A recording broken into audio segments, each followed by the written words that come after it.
Okay, so the first part of this triad, we're learning how to convert decimals to fractions, and then tomorrow we're going to do fractions, percents, and decimals, and convert those. You're going to use this information in lessons that we're going to start in a couple of weeks. That's okay, leave it as it is, it'll be fine.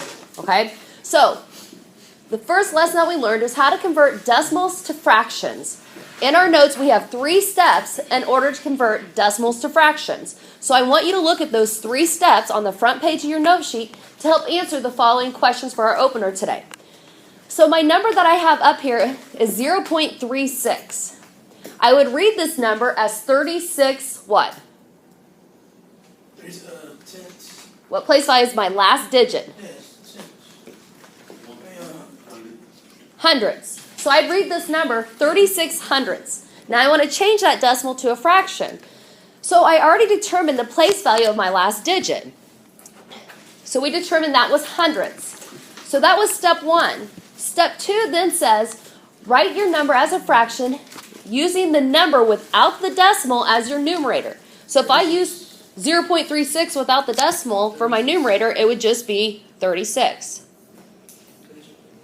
Then my denominator is based on the place value of the last digit. Well, Kijan already said the place value of my last digit is hundredths. So how would I write hundredths? 100. Just 100.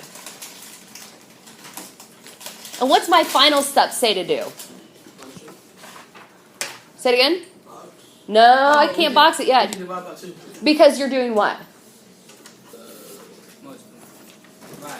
Well, yeah, you're dividing, but why? Why do we always have to... Fractions I hate because you always have to do what?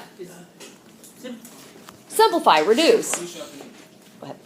So we're going to go ahead and reduce. Kijan said we're going to reduce by 2. Okay? So if I reduce by 2, whatever I divide the top by, I have to divide the bottom by. So 36 divided by 2.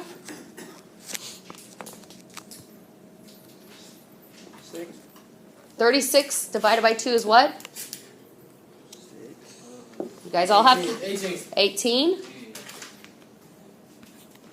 So then we have 100 divided by 2.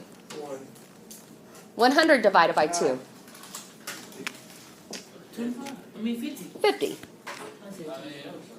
Okay. So then I have to look at this number again. I have 18 over 50. Can I continue to reduce? We always ask, can we reduce by 2 or by 5? Well, can I reduce by 2? Do these two numbers end in an even number? Yeah. If they end in an even number, then I can reduce again by 2. So it's 18 divided by 2.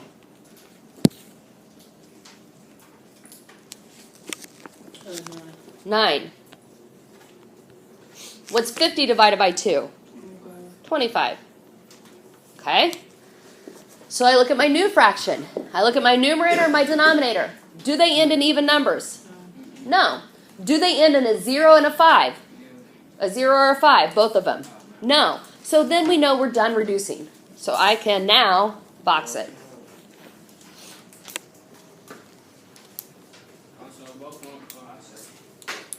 Say again. With a 0 and 5, we gotta keep simplifying. Yes. So when we're changing a decimal to a fraction, the two numbers you're always going to check to see if you can reduce them is a 2 and a 5. If you can't reduce by a 2 or a 5 for this part, then you probably can't simplify. Now, 36 and 100, if you knew it was divisible by a larger number, you could divide it out by a larger number. So looking at 36 and 100, what other number could you reduce by besides 2? Not by 5.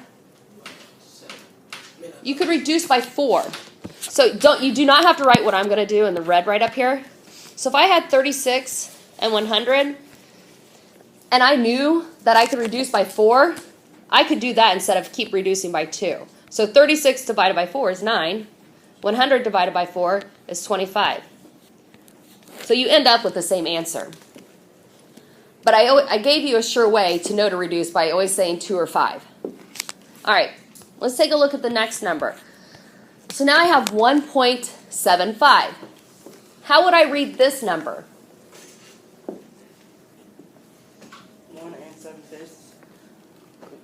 you did good by saying 1 and, because when you see the decimal, you say and, but you say 75. Oh wait. Oh, we right there.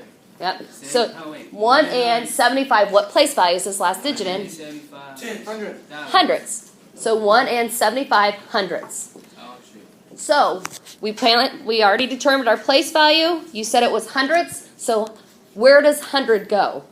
100. Is that my numerator or my denominator? Okay. So what's my numerator going to be? 175. Good, 175, because according to your notes, we just rewrite the number without the decimal in it. What type of fraction is this? Improper. Improper. We know it's an improper fraction because the top number is larger than the bottom number. So if this is improper, what kind of fraction is this? Proper. Proper. All right, now we're ready to move to step 3, which is reduce. So looking at my two numbers, I have 175 and 100. Do they both end in even numbers? No, because 5 is an odd number. So then you ask yourself, do they end in a 0 or a 5? Yes. Yes, so you know it's divisible by 5. 80, 35 over 20. So 175 divided by 5 is what? 35. 35. And then 100 divided by 5 is 20. Yeah. Then you can do it again. Why can you do it again? Because it's a 5 and a 0. Yep, we know it's divisible by 5 again because they both end in a 5 or a 0. 35 divided by 5. 7 and 4. And then 20 divided by 5. 4. 4. Good. Kijan, awesome, but you're not allowed to participate for this next one.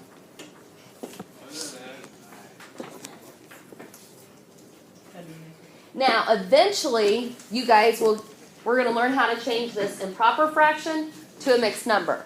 Okay? I showed you briefly yesterday. Okay, last one. You have 0.615. How would I read this number? Let's read it to me, though. It is the last digit is in the thousands place value. So how would you read that? 0, 6.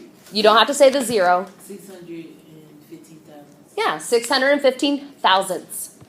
So what's my denominator going to be? Isn't that THS always funny to say thousandths? So what's my denominator going to be? 1,000. Sure. And what's my numerator going to be? Do I need the 0 in front? No. We're going to divide by 5. Why? Good, because it ends in a 5 or a 0. So 615 divided by 5. 120 what? 123. 1,000 divided by 5? 500. 200. Okay? So look at our numbers. The top ends in a 3. The denominator ends in a 0. So are these two even numbers? No. Do they both end in a 0 or a 5? Nah. So we're going to box it, and that's going to be our final answer. Any questions? Okay. Go ahead and take your openers, pass them forward. Get out your worksheet 5.1 from yesterday. We're going to use the remainder of the hour to work on that worksheet.